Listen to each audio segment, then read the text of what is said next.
Oh, Dega talk. You know the vibes. It's Dega talk. Dega talk. Dega world. Make sure you turn in that Dega talk, man. Going up. Dega talk. You know, Dega talk, man. Tune the fuck in, man. I don't need none of them guns and shit. Dega talk. You're now tuned in to Dega Talk. Dega talk. I don't even know why niggas hate Dega them talk. niggas really be fans. Man, Feel like that back doing this rap shit, Dega oh why talk. the fuck I can? You got be gad as niggas, you niggas supposed to be dogs. You wasn't raised right, you a follower, that's why you fraud. All on Instagram, posting guns and money like you hard. But nigga, I ain't here. Nigga, go chase the paper. I told you niggas I was next up. Flow sick, need a tech up. I was raised around a couple hustlers, and none of them niggas was busters. Don't you gon' play with me, nigga, and get away. You got me fucked up. These bitches be treating you niggas like lollipops, yeah, cause you niggas suckers.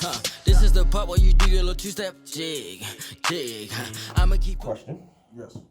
One of our audience members, they said, they asked you a question about, when you were stressed, what's like your go-to? Right. You said you listen to music. Mm-hmm. Name your top 3 artists that you go to in those times when you're stressed out. J. Cole, Tupac. I'm a Tupac fan. I grew up on his music. And why?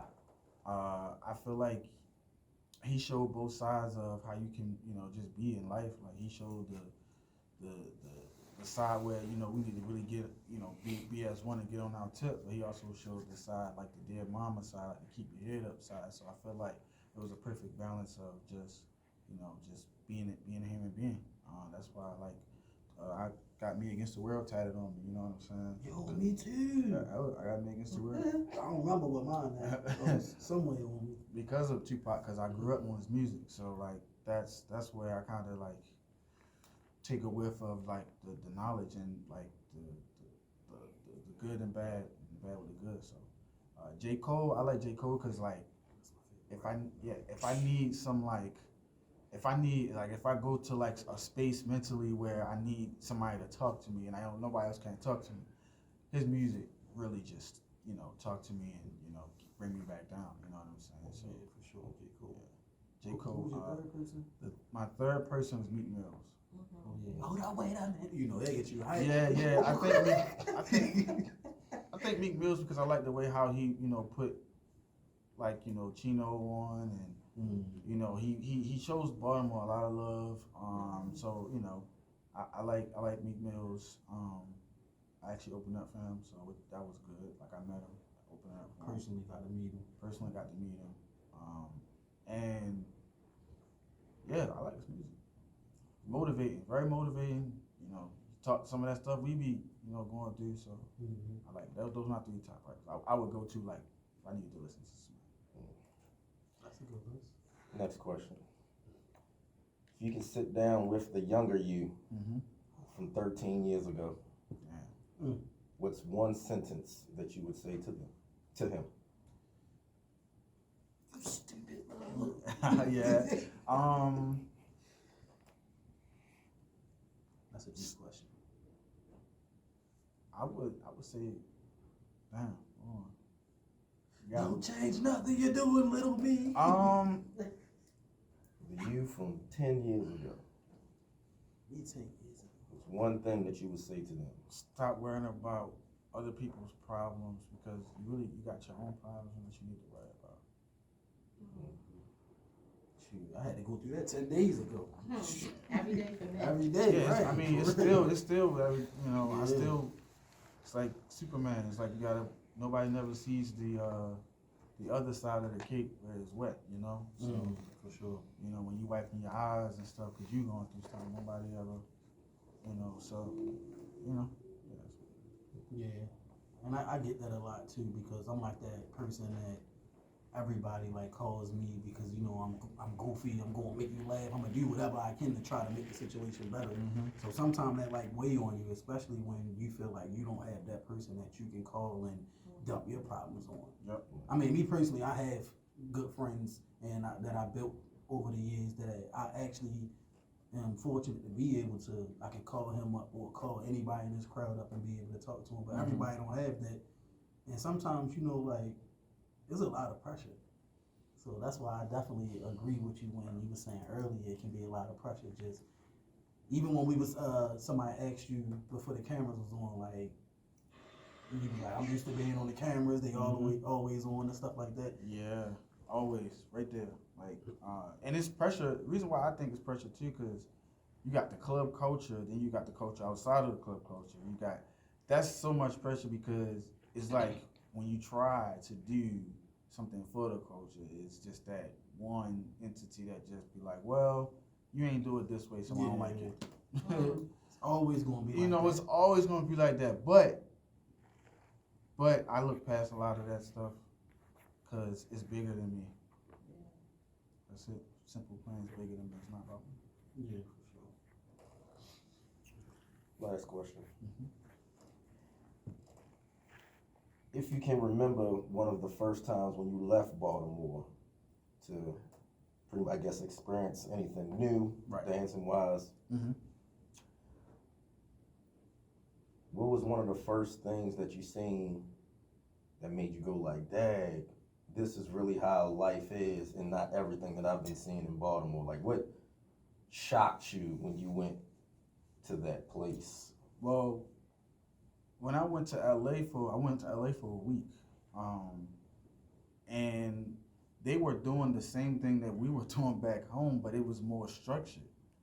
So I'm like, wait a minute, you telling me that what we do at home, far as the fundamentals and the basics that we got, far as the club stuff, you telling me that I can structure? We call it back home as routines, but they call it choreography. So you telling me that I can take those 6 basic moves, structure them, learn them to the best of my abilities, learn how to teach it, and I can teach it and get people to learn it? Because I didn't know that that's, like, it opened up a whole new, like, why? Because all I knew was Baltimore, all I knew was battling, dancing, things like that. And you know, I didn't want to just stop there because I feel like it's a ceiling. It's definitely a ceiling. You never want to have a ceiling when you're trying to accomplish something. So I'm like, all right, I'm coming back home and I'm starting all over. I started over. I started teaching. I started saying, hey guys, I'm doing this, da da da da. And that's when we actually did a show in this mall. Funny. And that video actually got more people to see, like, I teach here in the Security Square Mall. So yeah. I have a question. Yes. Okay, I want to know, basically, have you ever been, like, hurt or sick and had to actually still perform, and how did you give your best performance while being, under the weather?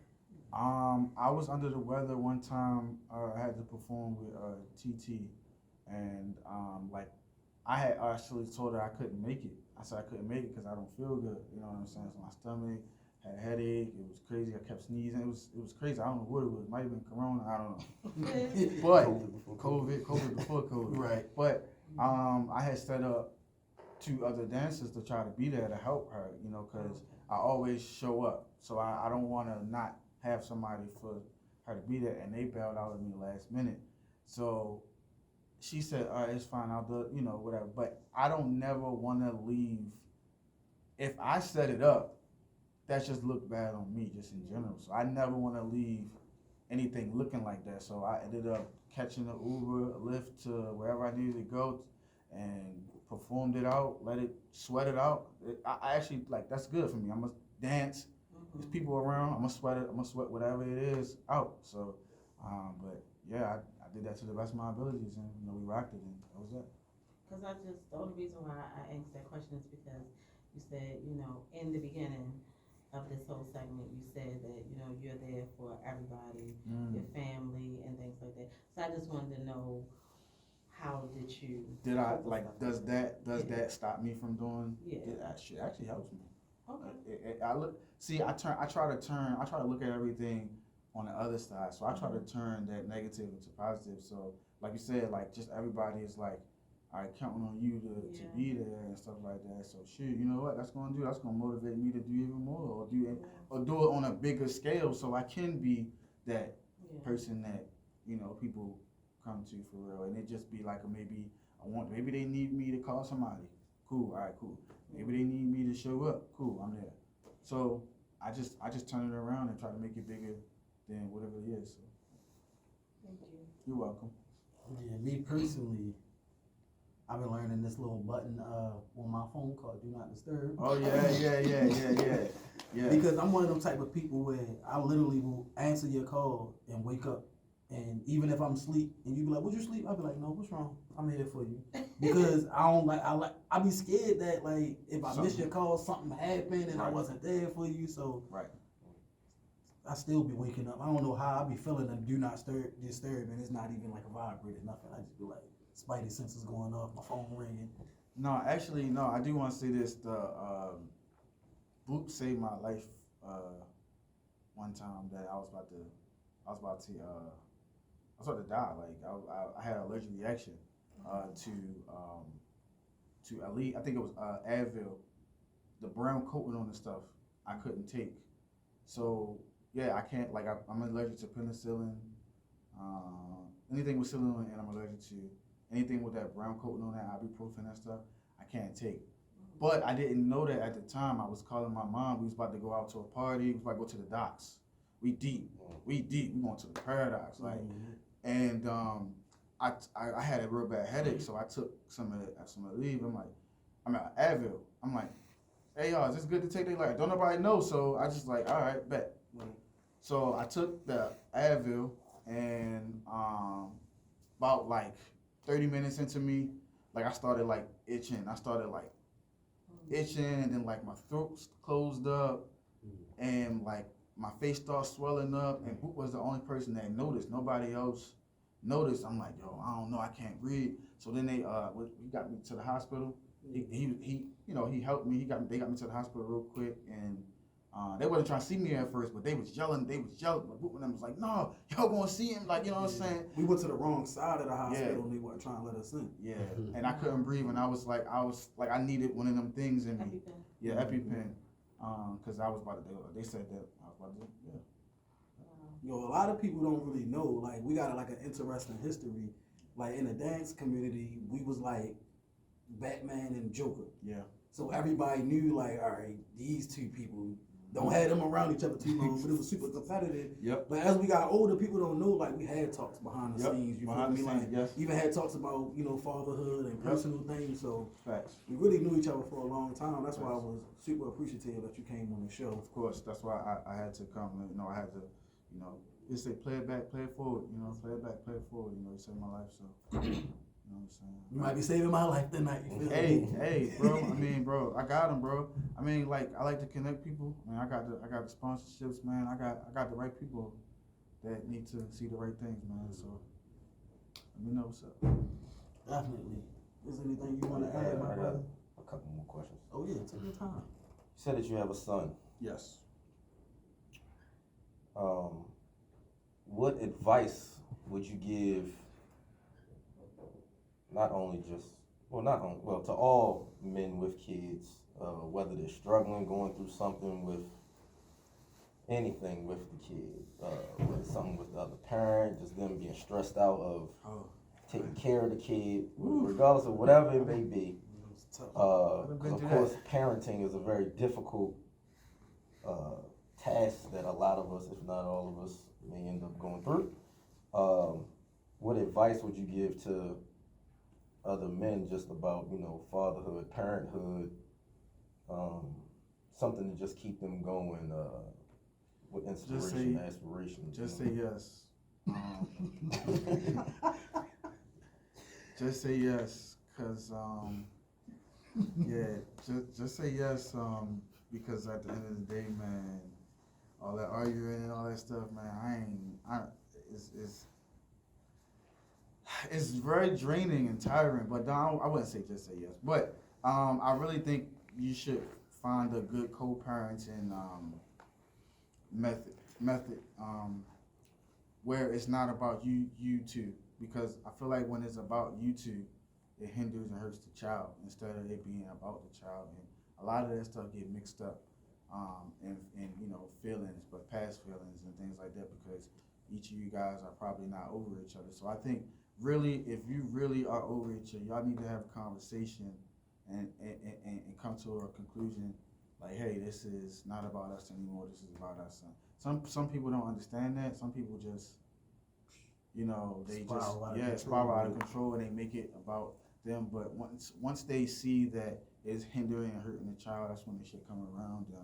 But I mean, me and my child, we got great co-parenting. You know, whenever she calls me, she tell me she needs something. All right, cool, send it, whatever you need. What he need, all right, I show up. I'm there. Like, just that makes everything easier instead of going back and forth about all that. Like, it's, you know, it is. Like, I support her, she support me. That's what it is. Right. Well, I definitely feel like this was, I can't really say one of my favorite. This is only the second episode, but every episode that we do is starting to feel like my favorite one because people can look at you from the outside and I even had family members say this to me like, oh boy, I see you doing this and doing that. You good the whole time. I'm over here talking to my bro Finn. I'm like, I'm going crazy today. I need somebody to, and he just so calm. You get what I'm saying? So he always like send me like little quotes from books that he read and all that, and I'll be like, all right, let me go ahead and like chill out. Or if I call him or call Sean or Mike, you feel me, or White Boy, me and we talk business. You get what I'm saying? So. But I know if I can reach out to her too and talk. But the point of me saying all this is like, I'm just kind of grateful that we have the people around us that we do have. Yeah. Because before I had everybody that's in this room right now, I was like really struggling because everybody felt like from the outside looking in, like you said earlier, people only post their failures. I mean, people never post their failures. They only post the good stuff. And I don't naturally try to do that, but it happens because you want people to see you doing different things.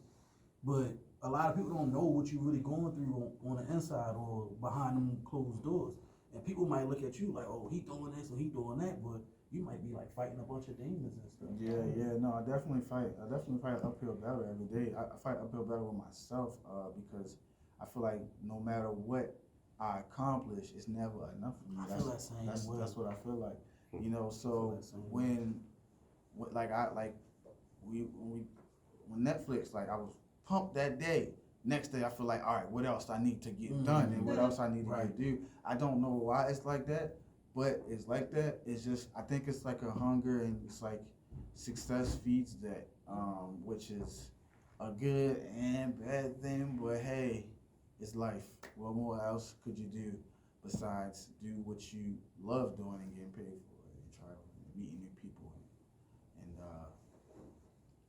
and basically building a better life for my son, you know, because it'll be a lot easier for him to do a lot of things because I'll have access. I'll have already built generational wealth or platforms where he could use when he get older, and he don't have to go through the same things that I went through. So, you know, just like that, like I didn't only try to force dance on him. Like if he dance, he don't, he don't. You know, it's what he like doing, so I'm gonna support him no matter what he like. If he want to do soccer, I'm gonna see if I can know somebody that plays soccer that I probably did something back for in the day. See if I can help enhance how he, you know, that's just how it is, what it is. So that's my goal to really enhance my son's future. Then, you know, because it's not about me no more. Once you have a kid, it's not about you. So just know that. So yeah. And before we go, I do want to put it out there as far as if anybody else have anything they want to ask or speak on before we close the show. I definitely want to show appreciation to every single person. So yeah. If y'all see a size up there, if anything, y'all can grab it. This is me showing appreciation to y'all for being a part of my show. You feel me? Of course, even though it's my show, the point of me doing this is to give us a different platform where you might come up here one day and you're having a bad day, and the show might be able to uplift you or make you feel better, or you might actually learn some real stuff. Yeah. So like, I'm just thankful that I got people like y'all that will come here and even be a part. So my gift to y'all is Dega merch. Besides y'all see that y'all to the first live audience, I'd like to thank TSU Terry. Yes. Definitely appreciate you. Yes, sir. My co-host, Mr. Mahad, our live audience, and you are tuned in to Dega Talk. Yes. I don't even know why niggas hating, them niggas really be fans. They like Mac doing this rap shit, oh why the fuck I can't? You got me gas niggas, you niggas supposed to be dogs.